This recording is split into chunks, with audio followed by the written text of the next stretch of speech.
been talking about. The first piece of news we heard this morning was that the Lions have fired head coach Jim Caldwell after 4 seasons, a 9-7 2017, took the team to the playoffs twice and leaves with a winning record, which is not something a lot of head coaches in Lions franchise history can say.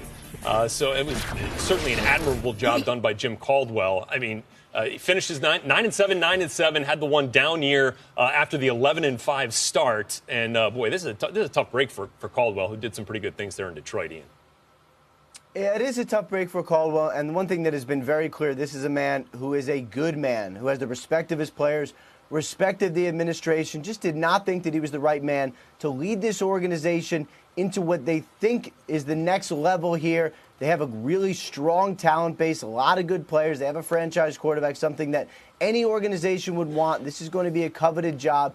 As far as Caldwell, he was a good coach, but the thought inside the organization was he is just not quite the guy to take them where they think they should be able to go, which is deep into the playoffs and potentially to the Super Bowl. So now this morning, General Manager Bob Quinn informed Caldwell they are moving on, and the Lions very quickly begin the search for their next head coach.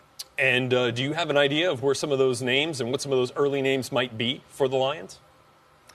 Yeah, we do have an idea. Sources say they have reached out to 3 of these candidates now. First of all, Panthers defensive coordinator Steve Wilks, one of the bright young stars as far as on the defensive side of the ball in Carolina. He's also the guy that Ron Rivera leans on when he is away from the organization. Steve Wilks got a slip to try to request permission to him. Mike Vrabel, the Houston Texans defensive coordinator, also received a request from the Detroit Lions, and I'm told to expect Matt Patricia, the Patriots defensive coordinator, also going to get a request, also expected to interview. All 3 of these guys have one thing in common. They could all keep the offensive staff the same, which I know something Matt Stafford would like.